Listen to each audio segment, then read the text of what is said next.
Well, hello. Thank you, Dr. Hanadi. Always a pleasure to see you.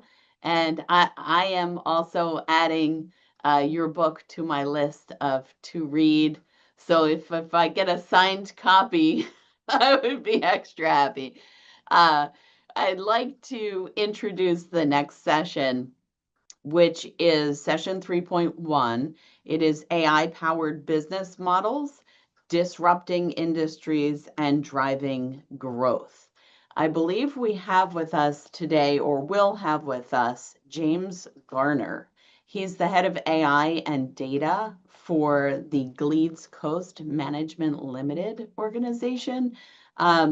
James also has received his education from Leeds Beckett University. And I am tuning in from Stockton University. My name is Dr. Monica Amadio. I'm chair of entrepreneurship at Stockton and assistant professor of management with a focus on technology and innovation management. So I believe our second guest is not joining us, so I will fill in his space if that's okay, and I'll hand it off to James for the first session of our presentation time. Go ahead, James. Thank you. Brilliant. Thank you. Thank you, Monica. Great introduction. Really appreciate it.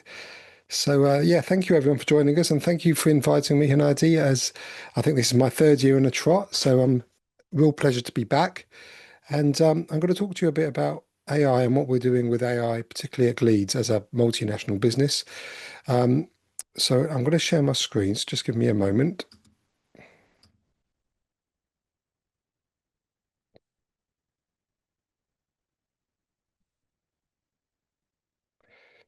Let's see. I want to share my sound as well, and it's not currently letting me do that, but that's not a problem. We'll get by without it. I'm going to share anyway.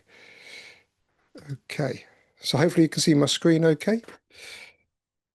So what we're going to talk about is the problem we're trying to solve in construction, particularly in construction, but we also deal with nuclear projects, infrastructure projects, all kinds of major kind of real estate and property issues. So what I'm very keen not to do is make AI feel like a square in a round hole. So let's actually establish what the problem is we're trying to solve. And then we're going to look at some of our solutions. We're going to look at an overview of what service innovation means. And then finally, some of the stuff that we're doing at Gleeds to give you some practical examples of what we're doing to sensibly apply AI. So a little bit about me. I am the head of AI and data at Gleeds, but I actually come from a project delivery background. So I spent 20 years as a surveyor before moving into this field. So I feel like I really understand the pain point we're trying to solve. And I'm very passionate about the use of AI and data in our industry. And because of that, I also do a lot of work with our professional industry body, which is the Royal Institution of Chartered Surveyors. I sit on the construction professional group panel for them. And we've recently published for all members, firms and members of the RICS are safely using AI guidance notes. And then I also do some work for the Project Data Analytics Task Force, which includes government representatives, and I know, Hanadi, I've introduced you to some of the people from that task force. It also includes academics and includes colleagues and other consultants. And one of the things we do as part of the task force is we do a weekly newsletter and a weekly podcast where we get to interview people around the project delivery space, around what we do. So you'll see there, we recently interviewed somebody from Rolls-Royce, and we've had people from various academic institutions, and we've had people from industry. So that QR code will enable you to subscribe for free. I'll try and put it on at the end as well if anyone's interested. So, yeah, what I'm not going to do is just another talk on AI, which I'm sure people are fed up to the back teeth of. This is going to be very practical and actually taking you through a guide of what a multinational company is actually doing. But like I said, before we get into any of that, I want to kind of establish the problem we're trying to solve. Because, if we were sitting in a world where projects were being delivered successfully time after time, we could reasonably ask ourselves the question, why do we even need to worry about using artificial intelligence? Well, but the reality is, as you will see from this study, the only 1 in 200 projects finish currently on time, on budget, and to the benefits outlined in the business case. So there's a real problem to be solved, and a real issue. And even if we 10 times that figure, you're still only getting like 1 in 20 projects. That's still not very good, but it's a lot better than it currently is. And this is worldwide, by the way. This is not limited to one country. It's not limited to one industry, and it's not limited to one sector. This is pretty consistent. There are some exceptions to the rule. Something like the Olympic Games, they always tend to finish on schedule because they have to, but then they're always over budget. So there's certain kind of variances within the data that is quite interesting. But as a rule, we tend to very rarely finish a project like we should do. And when we look at the UK, for instance, it gets even worse. Productivity within the industry has gone down between 1997 and the current date. I know this only goes up to 2020, but it kind of continues. So there's a real problem. There's a real problem we've got trying to solve. And to me, at least part of the solution is artificial intelligence, because lots of studies on this, but we're looking at a $16 trillion growth to global GDP through the use of AI, and we're starting to see that already. We're starting to see the fruits of AI. Not everyone is really implementing it properly, and even still, we're still seeing quite significant gains when people use it properly, and that's made up through a combination of productivity gains, personalization. Quality is really important, especially in construction. So many times we do something and then we have to do it again because the quality is not right. That's really, really wasteful. So 2030 is not a long way away at all. We're talking 4 years away now, and we're well on track to get that productivity gain. And obviously within the real estate, and with my company Gleed being a major player in that, I feel we have a certain responsibility. And the responsibility is this: the responsibility is elevating ourselves from being a very reactive consultancy. And this isn't just Gleeds, this is the whole industry. And I would dare say, much more than our industry, being very reactive in that bottom left-hand corner where we deal with very old data when we're looking at projects, which often is 2 weeks old by the time you sit around the table to discuss the issues. And there's very little that can be done with that data apart from find someone to blame. Project's time when you're sitting there saying, well, why has it gone over budget and why is it late? What we're trying to do with the use of AI is elevate ourselves to that top right-hand corner. So we're dealing with real-time data, and we're dealing with prescriptive analytics, which has been fed through the AI, through this generative AI, the new AI that we've all grown to love over the last few years. It can actually start telling us what to do, and so we can start avoiding problems before they arise. Much better use of all of our time in the industry. So we're just seeing the beginnings of that starting to happen, and it's extremely exciting. But I want to talk about another way of looking at things. So, this slide really talks about productivity, and, if we can do things in half the time than it normally takes us without AI, great. That's obviously a thing we should all do. Even if it's a 20% increase in productivity, that's definitely a thing we should do.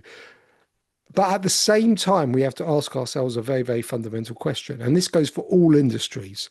And I want to pose this question. I'm stealing this with pride from Professor Richard Susskind, who is one of my idols, really, in terms of how he's profoundly impacted me. And he asked the question, when you go to a DIY store and you buy yourself a drill, what are you buying?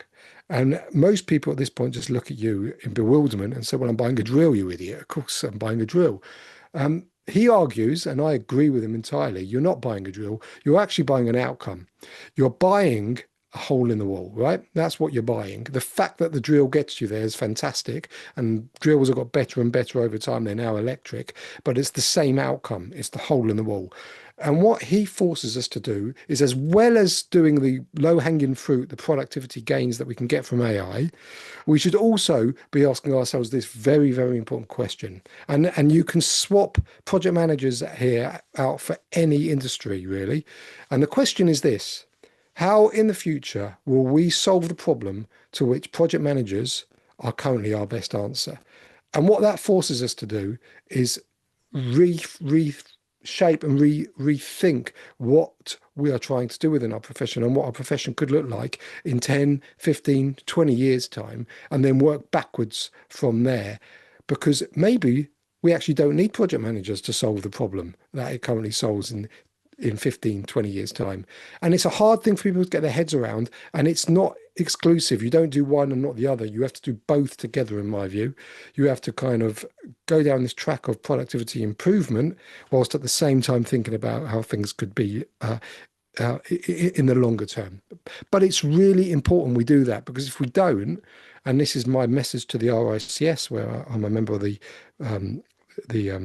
project construction panel, is that if we don't, then our profession and our institutions will be taken over, probably by AI and software companies that build AI. So it's really important. And the other thing I'd like to think about is the pace of change, right? So we are going through unprecedented pace of change, that's for sure. But the change actually is nothing new. The fact that we're going through a change has always happened.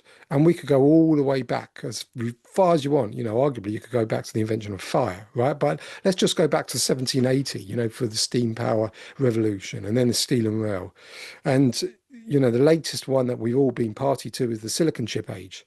So these things happen very, very regularly and very, very often. So in that sense, this is nothing to be scared of and nothing to be worried about. Business as usual, right? Well, not quite. There is a fundamental difference between those previous revolutions and what we're going through now, and that's the pace. So most other revolutions or technological revolutions have given us the chance to get used to it over a period of decades. So even the internet would have taken nearly 20 years to come to some kind of mass adoption. And that's important because you can watch things unfold. You can let mistakes happen. You can experiment, and you kind of sit on the sidelines a bit and see what happens. With ChatGPT, it took 10 months. And I think we've all seen how quickly this technology has pervaded what we do. Everyone uses it now. It's just standard. It's even, vibe coding entered the Collins Dictionary as word of the year. That's how quickly things are moving. So we don't have the luxury to sit about and wait, because we will get left behind, both institutionally and individually. So that's a really important. I always want to start with that, because it's before we start talking about the technology. I want to kind of understand in the first half of this presentation why the hell we're doing it in the first place.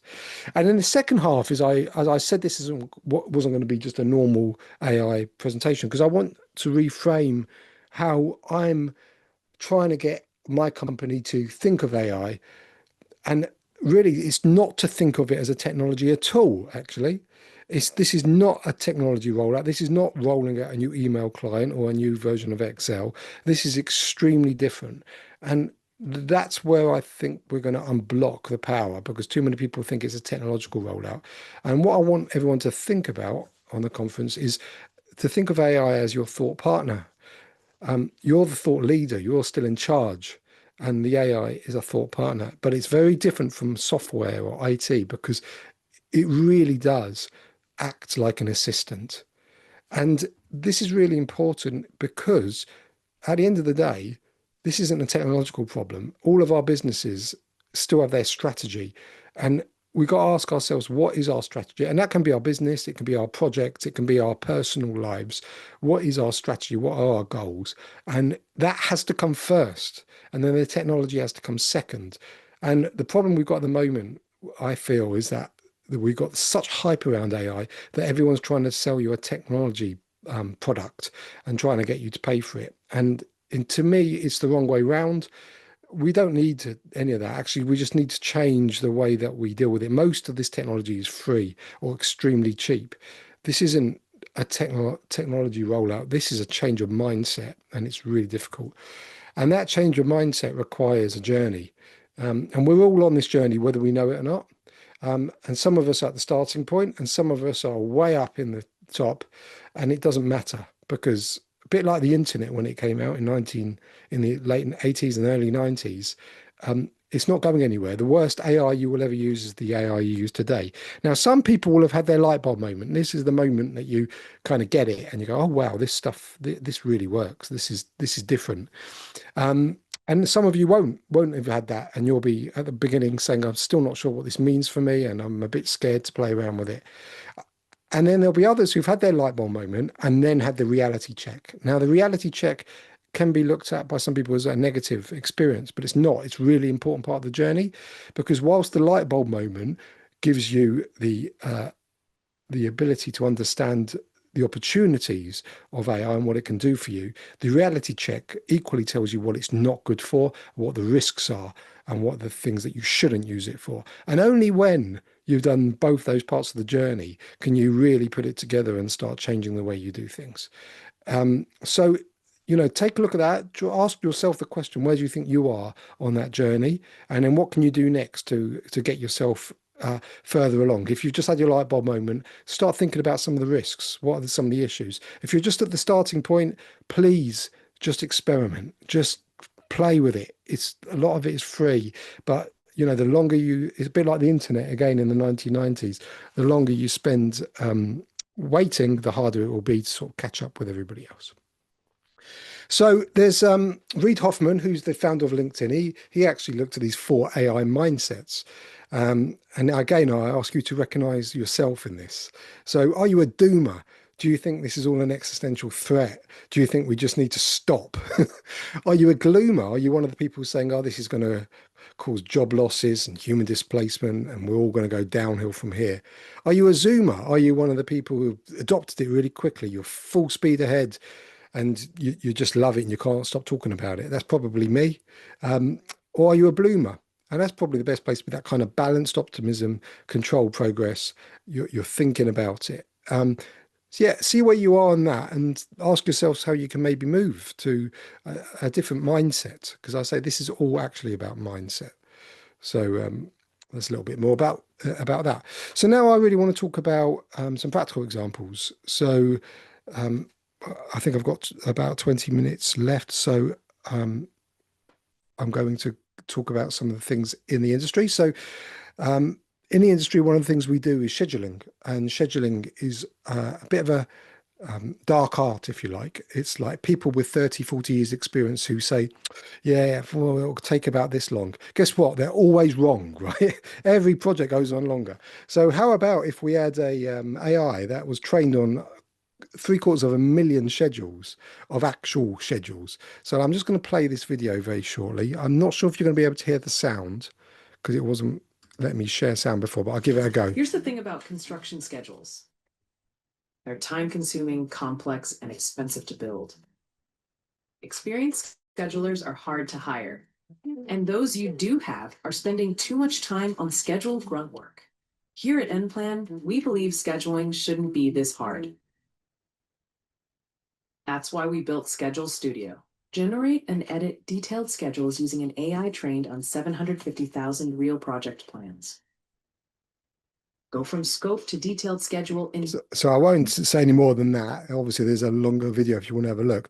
But it's a game changer. It's a game changer for our industry and the way that we can utilize AI to help inform our decisions. But it's not about taking over the decision. It's about augmenting our decision, because it takes me to this next slide, which is about the safety with AI and who takes responsibility for the output. So some of you may have heard of the recent Deloitte case, where Deloitte had to pay back £750,000 to the Australian government because they were caught using AI and it had made up facts, so it hadn't been checked, and they had to pay it back.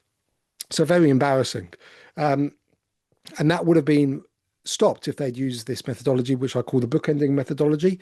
And then what it basically says is let AI do the grunt work. Let AI do the really boring stuff that nobody really wants to do and nobody really pays us to do. The moving the data from one spreadsheet to another, all that stuff. But we have to take responsibility for what we're asking the AI to do and the prompt. And then equally, we have to take responsibility for the output and what comes out the other end. And that framework will hold you in good stead because that makes sure that you're always responsible either side of the AI. And the slide from IBM, that's a real slide, by the way, 1979. A computer can never be held accountable, therefore, a computer must never make a management decision, which I feel still holds true. So what we're doing at Gleeds, we are looking at various systems. We're looking at the general wide use of AI with things like Copilot and our own trained ChatGPT, which we call Assist. They're generalized wide tools because you can use them for everything. And then we're building narrow AI tools for specialized functions such as bidding and other things. Those are just some examples. So we're trying to sort of combine the use of the different types of AI. And then very importantly, we're giving a very clear policy to our people about how they should use AI. That's our AI policy. And that is now being informed by the recently published RICS policy. So it's because it's moving so fast, we're having to adapt it very, very regularly. And yeah, that's the RICS guidance there that I mentioned, the responsible use of artificial intelligence in surveying practice. And then there's lots of stuff going on in the UK in terms of how we can position ourselves as an economy and as a country between the mighty Americans and Chinese, who are, they're pouring billions and billions into. So we're trying to position ourselves as that kind of middle ground between America, which is going very, very fast, and Europe, which seems to be putting the brakes on. They're very, very cautious. And I personally think the UK have got it about right. And I think we've recently struck a deal when President Trump came over to the UK a few weeks ago, where we got all the major players investing heavily in the UK. And that was all led by that AI Opportunities Action Plan. So I'm not going to talk too much about the history of AI because I'm sure you're familiar with it, except just to see how far we've come from 1950 to where we are now is just an incredible, when you actually look backwards, it's an incredible journey, and it is only speeding up. And the big thing that has taken everybody's imagination has been the release of the generative AI large language models. And I'm not going to go through all these now as in the videos, but they kind of pervade across all different industries. If you're in graphic design, it's being built into Photoshop. If you're in architecture, it's being built into the Autodesk and Revit tools. And of course, it's even being built into your trusty Excel and your Word and your Outlook with the likes of Copilot. So generative AI has really caught the imagination, but I don't want to dismiss what went before. So I call this generative AI, I rephrase it as creative AI, because it can be very creative, and it's based on a probabilistic algorithm, i.e. if you've ever tried using ChatGPT, just try putting the same prompt into ChatGPT twice, you'll get two totally different answers. That's because it's probabilistic rather than deterministic. Now, that's not a fault, that's a feature. And the feature of that is that it becomes incredibly creative. So it's good for those kind of tasks, graphics, music, when you're trying to write reports, when those kind of things, or summarizing reports, it's very good for that. It's not very good for when you're dealing with numbers. And the machine learning algorithms that we've had in the past are actually much better for sort of numerical based data, and that what I call analytical AI, because it's much better at analyzing data and patterns. And again, it's deterministic. So if you put the same prompt in, you'll get the same answer each time. And that's what you want when you're dealing with numbers. So the point I'm trying to make here is it's not either or. They're both got uses. They're both artificial intelligence, and artificial intelligence is quite a wide definition. And I think everyone's got so kind of spellbound by what's happened with generative AI over the last few years. They've almost forgotten that that's just one type of AI, and there's lots of other AI. And of course, they can be used together. So, you can use analytical AI to get to an answer, and you can use generative AI then to be able to present that answer in a way that's compelling. And then that leads me to my point about what's coming next, or what's really here now, which is agents. And we've heard a lot about agents, and there's a lot of misconceptions about it. And I feel that people really overcomplicate agents. And don't get me wrong, it can be quite complex, and the architecture behind it is quite complex. But very simply, an agent, I just define it as something. It's an AI that then performs an action at the end. So a very simple example could be it does something and then sends the email. Now that's amazing, and you can take that to the next layer, and it does all kinds of other things. But it's also very dangerous because now you're giving the AI some kind of agency to do things, and that's where we've got to be really, really careful. And I think the project manager's role in the future of agents is orchestrating these agents. I call myself an agent orchestrator because I feel part of my role is to train an agent and then to check that it's doing what I want it to do, and then take responsibility for what it's doing.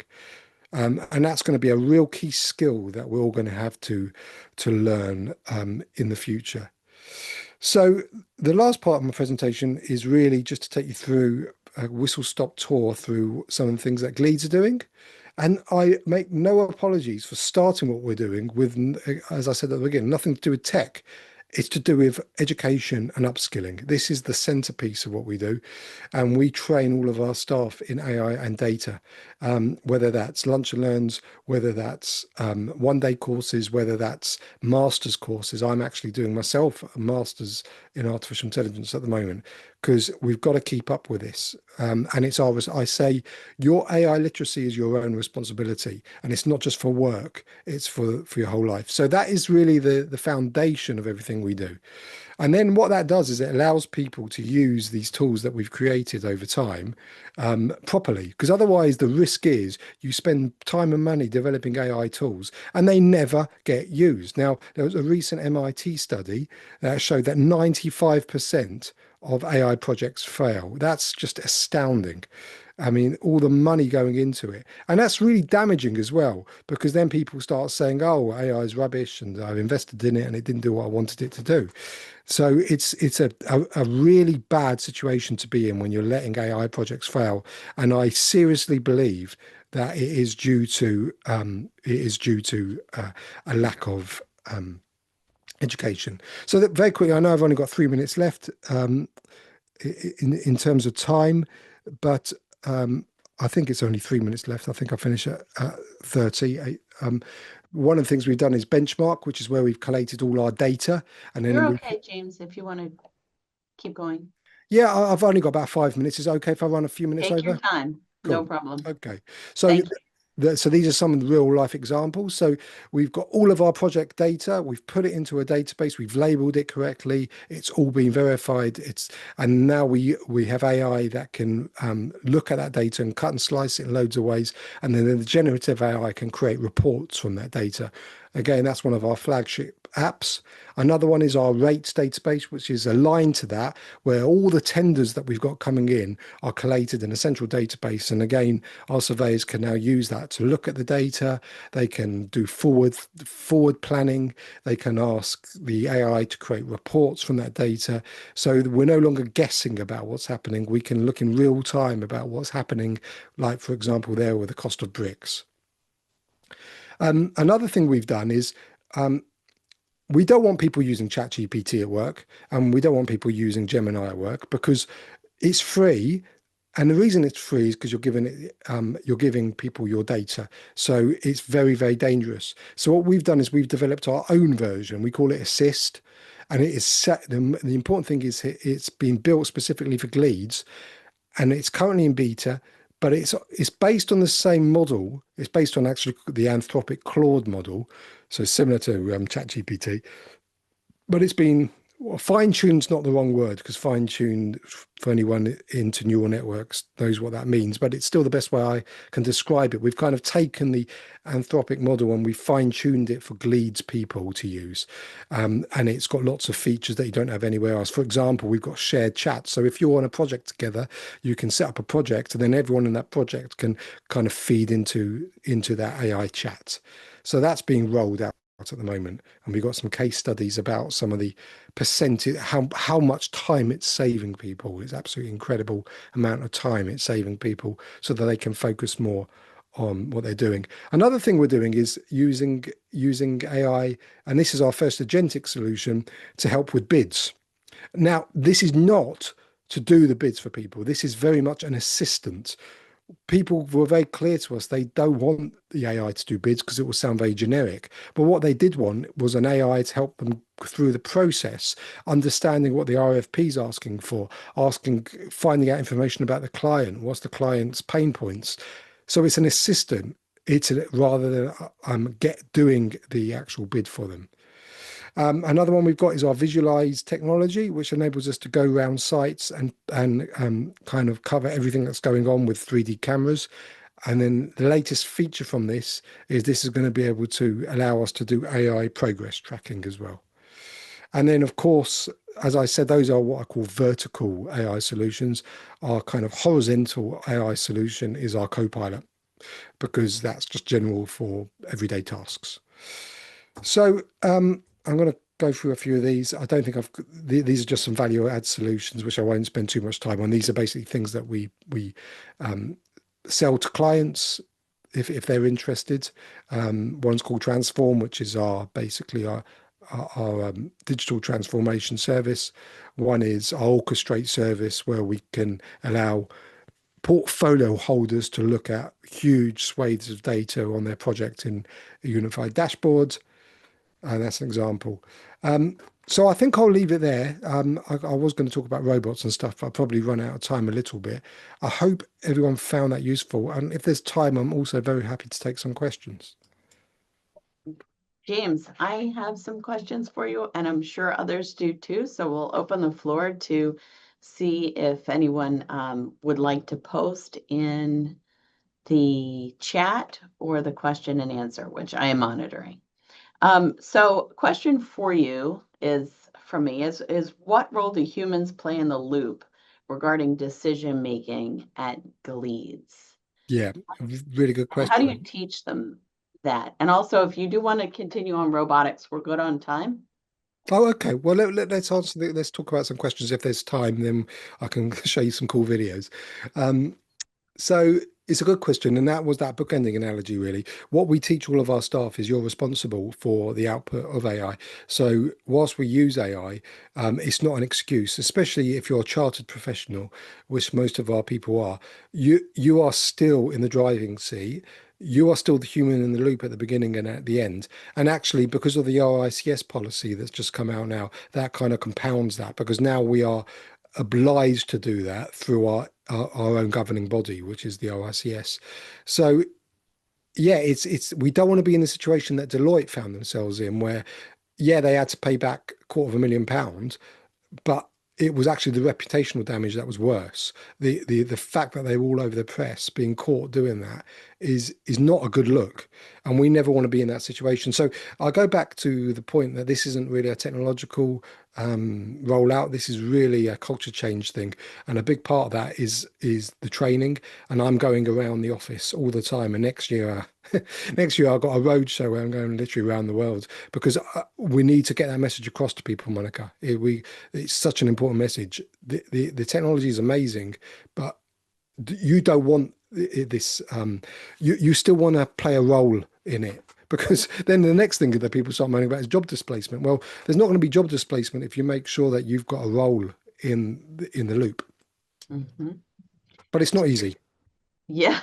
To your point, I think I'm with you as far as being a Zoomer and advocating for the AI use. I appreciated your sharing that as well.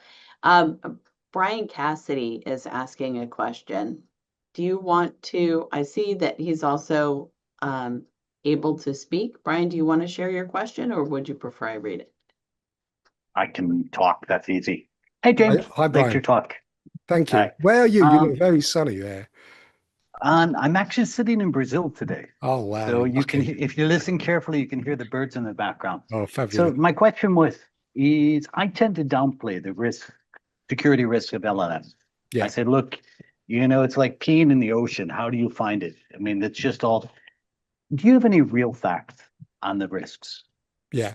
Well, in some senses, you're right, because it's the way the mechanics behind it are neural networks, and the way neural networks work, they're literally called hidden layers. So as the input goes in, it goes through these hidden layers. So it's not like it's sitting on a database somewhere. So you're right in that it's going to be very, very difficult for anyone to ever find a smoking gun with it. It's like, oh, you've stolen my data, or you've leaked my data. The only example I've had, and this is anecdotal rather than pure evidence, is that let's say you're the only person in the world that's got some government information, and then the way the models work, the free ones, is that you put it into the LLM, it then goes through the mix and it trains itself in it. So then let's say in the worst case scenario, your client then asks a question, and then the answer to his question comes back displaying the information that only you could have had the information, so they can kind of join the dots saying you must have. But how you prove it, I don't know. And this is a lot of the court cases going through at the moment. You may be aware of this for the music industry, where the music industry is suing the AI companies. There's one called Suno and one called Udio. They're suing them, saying, well, you're clearly taking our copyright because it's obvious that this music sounds like Taylor Swift or whoever. And then what these guys are doing is they're going, but they're basically saying, prove it. How are you going to prove it? And then I think the music companies have almost realized that. So now what they're playing for is some kind of deal so that they can get some kind of percentage. So it's very difficult. There's only anecdotal evidence in terms of the LLMs, but it's going to be an interesting landscape, because who knows what could come out in the future in terms of technology that can start identifying things. You don't want to be the first person. And then, of course, you've got the Deloitte case that I talked about. That's another good example where you don't need to have the evidence. It was obvious that they published a report that they'd just been paid £250,000 for, and they literally made up stories. Okay. Any other questions? Thank you, James. That Pleasure. was a fascinating discussion. I loved it, and I look forward to hearing more from you and connecting with you and following your journey. Thank I you. Thank you so have much for having a- me. Yes, absolutely. So there are some also very practical tools. I wonder how you feel. Now, you don't use ChatGPT and the more public AI tools, and you've built your own. Are there any off-the-shelf tools that you would encourage using? Yeah, so I mean, the off-the-shelf ones are fine. I don't want to kind of demonize them, but what you find is if you're using it for work, you've got to look at the terms and conditions. And any kind of AI company worth its salt will be able to answer some very simple questions. You know, what data it's trained on, what's happening to your data, how long do you keep the data for, all that kind of those reasonable questions. If they can't answer those questions, those are real red flags. But what I encourage people to do is try as many of these things out as possible with your own projects, you know, whether that you've got a side hustle you're doing, or whether you're planning a holiday, or whether there's loads of things that you can try out in a safe environment at home. And I'll give you a few examples of other ones that I love. So there's one out there called Manus that is more of an agent. It's kind of, so it's like ChatGPT, but it actually goes and does stuff for you, which gets a little bit dangerous, but that's one well worth trying that one out. Another one that I find incredible, if your typing's as bad as mine, there's one that I'm using a lot at the moment called Whisperflow. So what Whisperflow is, and it's spelled WISPR flow, and it's a dictation tool. Now, dictation tools been around for ages, but they usually suck, and they usually pick up every you sit there dictating, and you're like, I've got to go back in there and change it. What Whisperflow does is you dictate to it, but as it hears you, it then uses the LLM within it to change the words so it makes sense. So the words that appear on your page sound amazing. It's like a filter for your kind of words. And I'm using that a lot. In fact, I can't remember the last time I typed an email. I'm just use that tool all the time. So those are two really cool tools that I use. And like, if you're interested in this, I mean, I just go, what I try and cut. The reason I do all the newsletter and the podcast for the Project Data Analytics Task Force is to show people this. So every week we put our tool of the week. So if people are interested, I can put in the chat. I can put the link to it if they'd be Yes, interested. please. But we try and do that because that's a good question we get. We always have a tip of the week every week, and then we have a tool of the week every week. So I'm going to put that in the chat here. I guess I'll find it in the. I'm going to put it to everyone, and it's very simple. Projectflux.ai, and you can subscribe there. And Okay. then, as I said, we also get really good guests. So we've had Microsoft on, we've had Nvidia on, we've had famous authors on. So it's quite a rich resource for anyone who's interested. Wonderful. Thank you so much. I really appreciate that. Pleasure. And Monica, could I add something really quick to Yeah. what James was saying about the public model?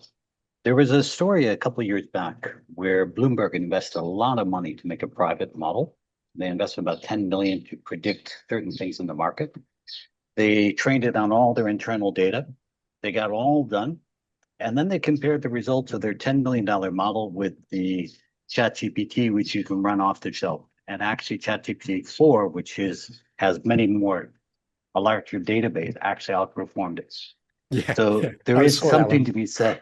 There is something to be said for using the public model unless you're building an amazing internal model. Yeah, absolutely. Mhm. Yeah, don't So- reinvent the wheel because you're not going to be able to compete with the big guys. They're putting billions into this. yes. So I think the answer is to leverage it and then fine tune. Fine tuning's the wrong word, but that's the word people resonate with.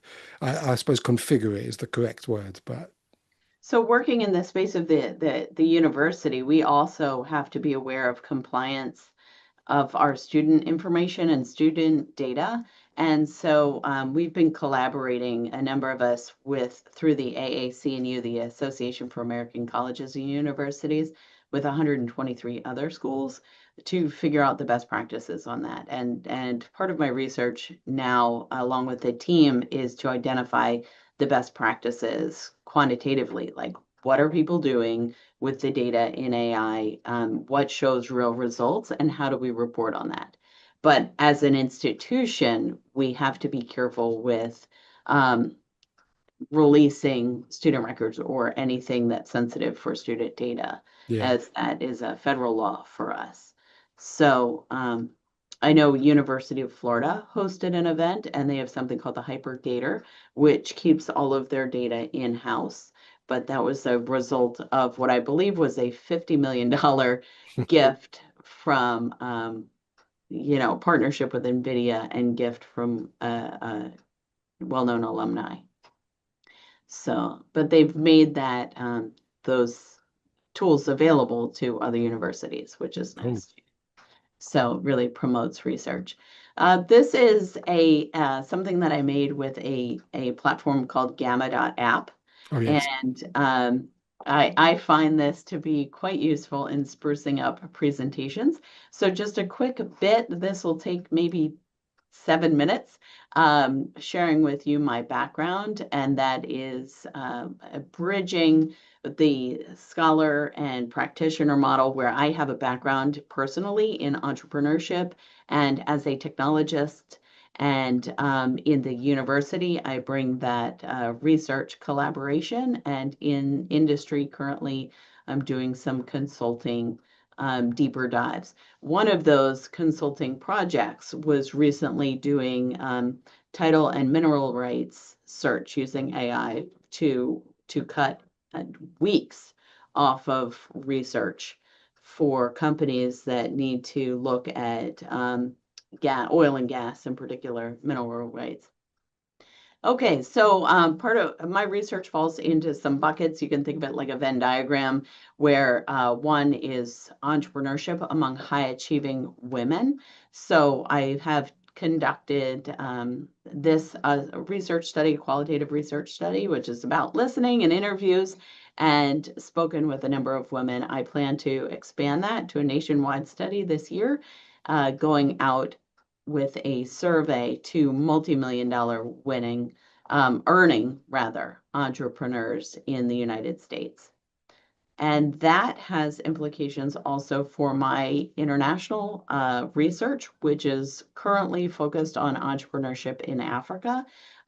This is going to be a mixed methods study based on a friend that lives in the United States who is quite successful as a physician, purchased 39 acres in Nigeria, converted that into a farm, and also has an on-site wellness center to address an ongoing issue with extreme poverty in that area in her state, and allows women to come and harvest crops, sell them in the marketplace, and then become micro entrepreneurs, purchase seeds, replant, and have some sort of sustainable farming, agri-entrepreneurship business using and making a big difference in that area of the world. So I'm very excited about that. Moving on to fintech. So this is another circle in my Venn diagram where technology overlaps with financial payments. I've been involved with a number of startups as far as fintech and AI. And so how we're using that to evaluate rewards and figure out, earning potential and total addressable market and revenue has from some pretty large implications in the US and around the world.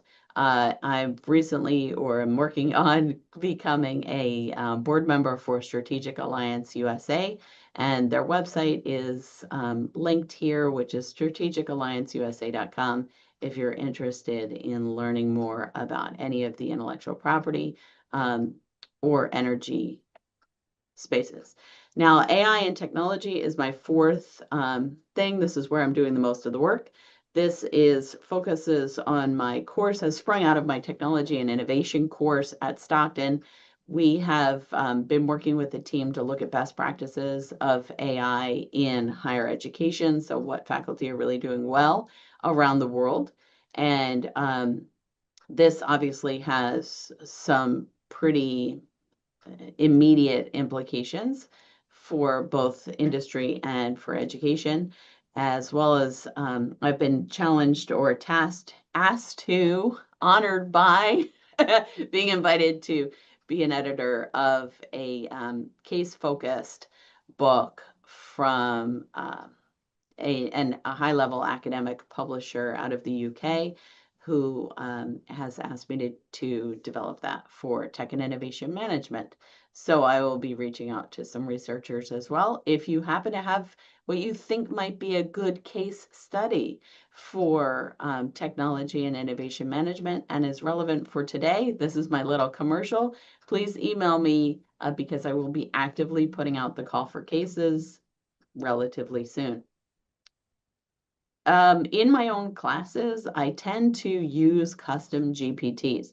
So I teach and focus on entrepreneurship classes. So in addition to the tech and innovation management, we have the entrepreneurship program, and the tech and innovation and entrepreneurship courses both use AI tools. Now, tech and innovation uses a platform that's called Breakout Learning, and it's actually where the students interact with an AI module and an AI person, like a simulated person, during this like conversation that they have that's recorded.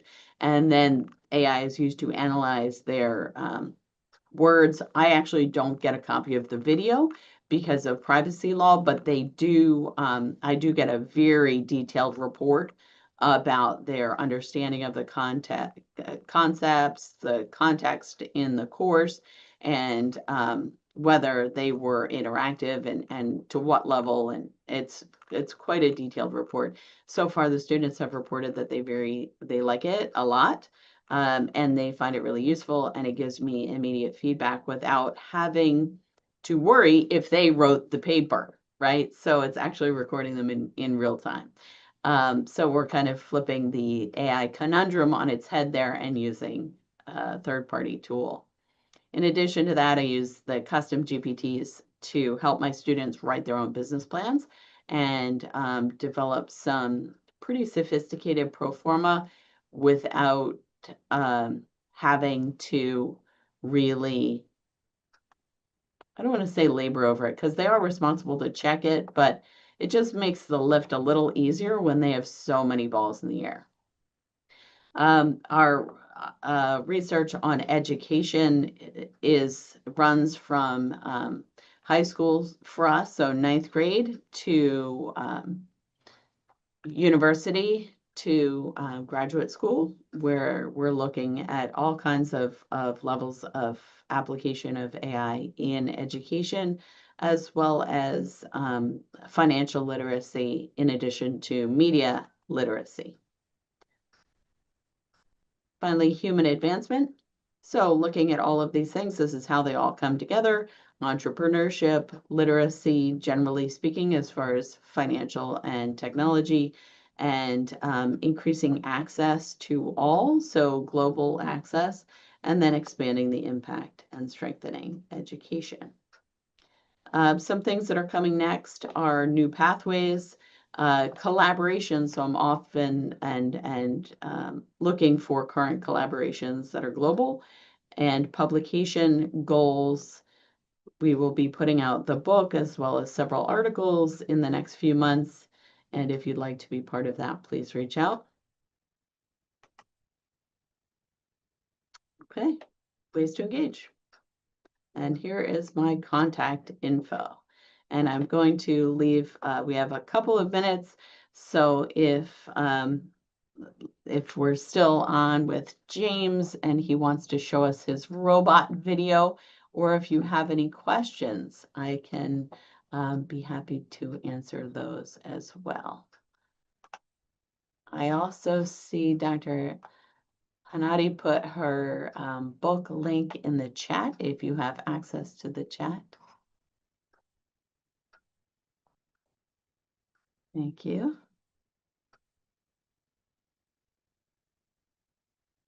Okay. Do we have any questions, or is James still with us?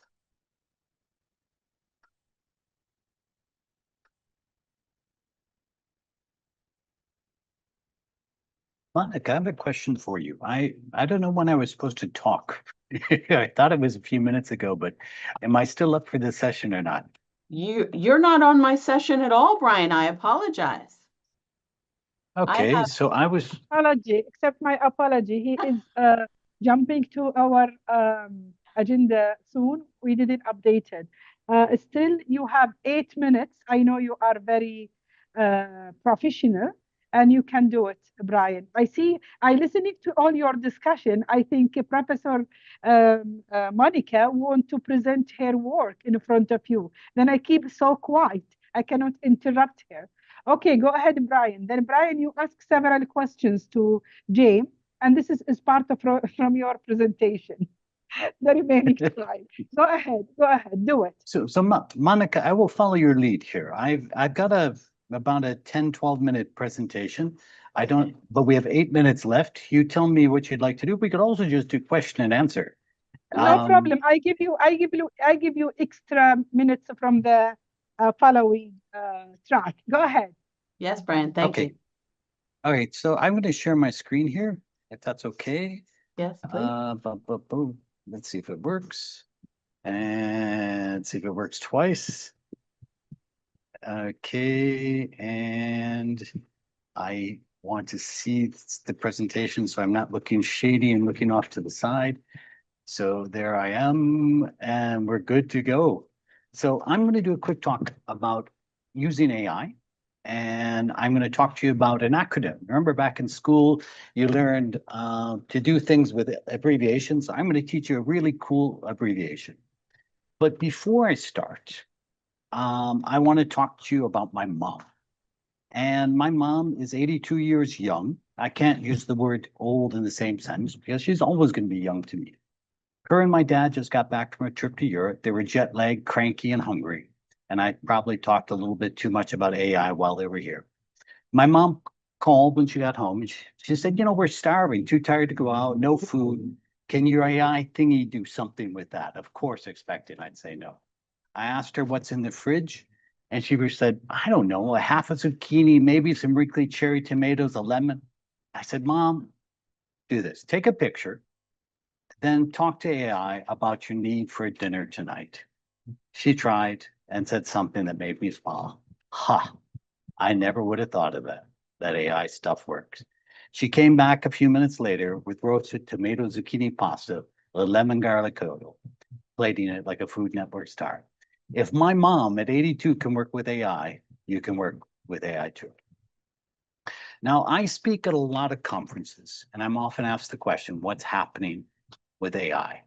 And my answer is everything and not very much. And the reason why is most people are dabbling. They read a little, they try a dozen tools, they search for the magic bullet, but the more tools they try, the less they actually get done. If you're excited about AI, I have a pretty good idea of what you've been doing. You probably read, probably tried some tools, and if you look, you'll find them. On just one site, you can find 36,000 tools. You'll try them out, you'll use them as tools, you'll focus on asking questions and looking for faster replies, but the more you try, the less you're actually going to get done. Now, there is huge potential with AI. AI can make people faster, more productive, and a really, really cool study with Boston Consulting showed that they can make people a lot more creative. But here's the kicker. According to McKinsey, fewer than 10% of professionals are getting real productivity gains from AI. Why? It's because of how we use it, and that's because we treat AI like a search engine and not a teammate. Now, there are some predictable issues with the ways we use AI. There are well-known behavioral issues that get us to do things wrong as human beings, but also get us to do things wrong when we're working with AI. And here are 7 things that we do wrong. There's first the overconfidence bias. We trust the AI outputs too much, especially when it sounds confident.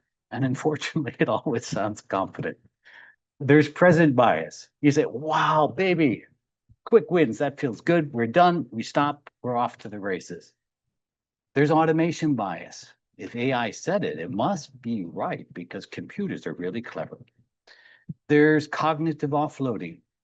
AI is thinking for me so I can turn off my brain. Just like I turn off my brain when I'm driving with my GPS or driving with my wife, I don't think anymore. There's authority bias. AI is an expert, so I can trust it. And there's confirmation bias, which is probably my favorite. We just keep on asking AI questions until it agrees with us, and we do the same things with our friends. Now, but the biggest and the most dangerous one is accepting things half done and stopping to think. Now, if you want, take a picture of this screen and you will get a copy of the talk. And I will also put some links in for them. Now, I have a solution for you. There's too many people on the search for magic bullets, the tools that are going to make everything easier, secret prompts, the secret handshake. What you really need is sparks, insights on how to work with AI differently, so that regardless of the tool you're using, you're always getting better results. If you use Claude, Gemini, ChatGPT, your own private model, it won't make a difference. And there's a word I love, which is sparks, because sparks of insight are closely tied to innovation success. So I'm going to use this word to show you how you can work better with AI. The first letter of this is about speaking things out. The next time that you use AI, instead of typing something, talk out loud.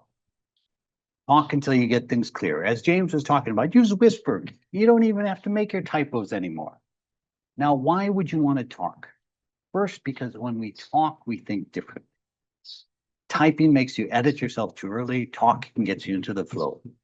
You say things you didn't even know you were thinking.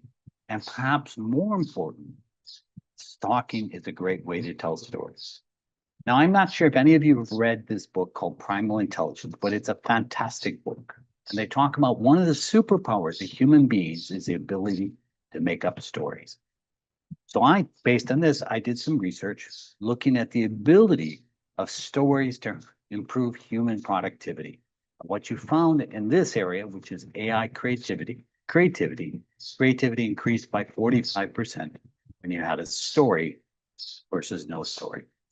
If we look instead At the uplift that we get from humans plus AI, we have a 24% increase. But the real big news is when you bring the three together, humans plus AI plus a story, you get 2.6 times more creativity. So start stalking to get your story right. The second letter is pivot, P for pivot. Most of us use AI like a search engine. Instead of searching, let AI ask you some questions instead. Now, I argued against magic prompts, but if you want to have a magic prompt, this is about as magical as it gets. If you want an eye-opening talk with AI, try this. I'd like your help figuring out how AI can best support this project. Of course, you need to describe the project. Ask me questions one at a time about my goals, my process constraints, until you have enough context to use a few obvious and non-obvious AI recommendations. You will be amazed at how much better AI is.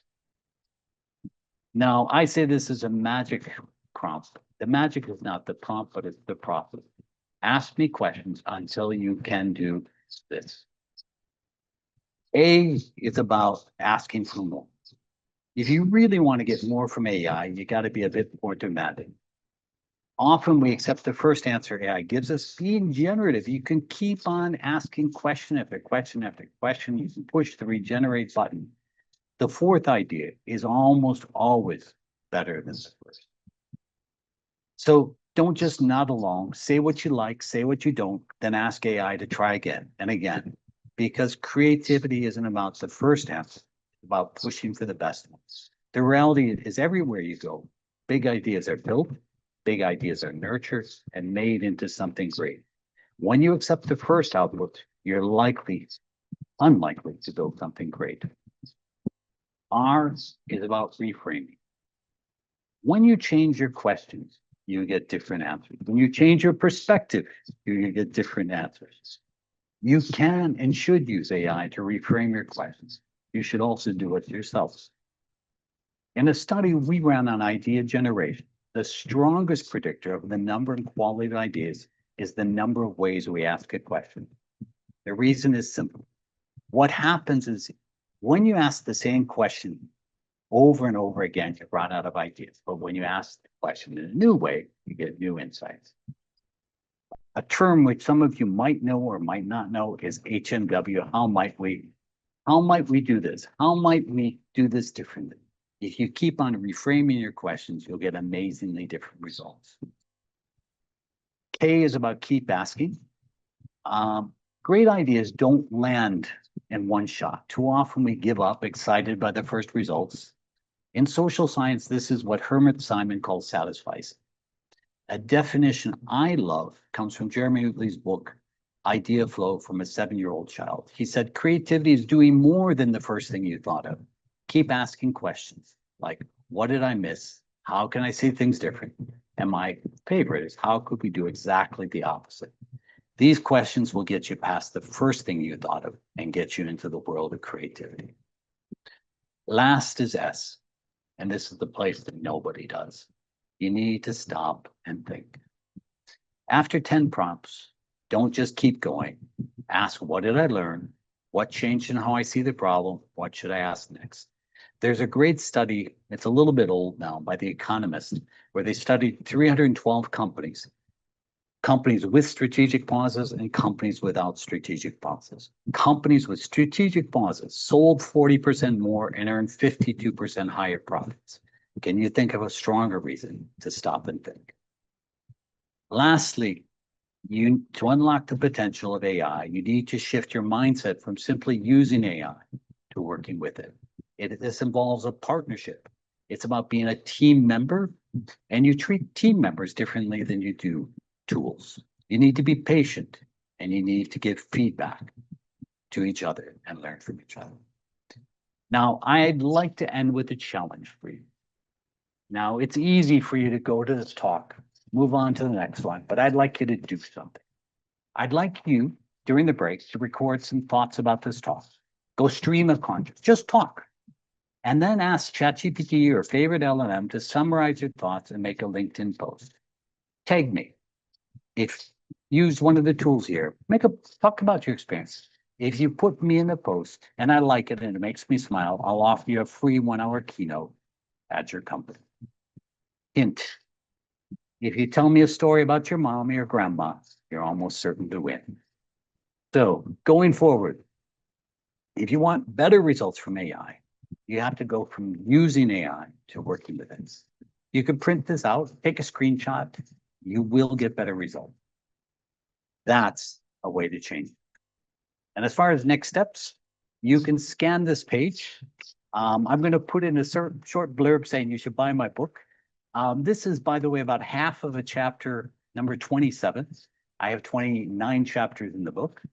And the book is on sale until November 23rd for a really special price.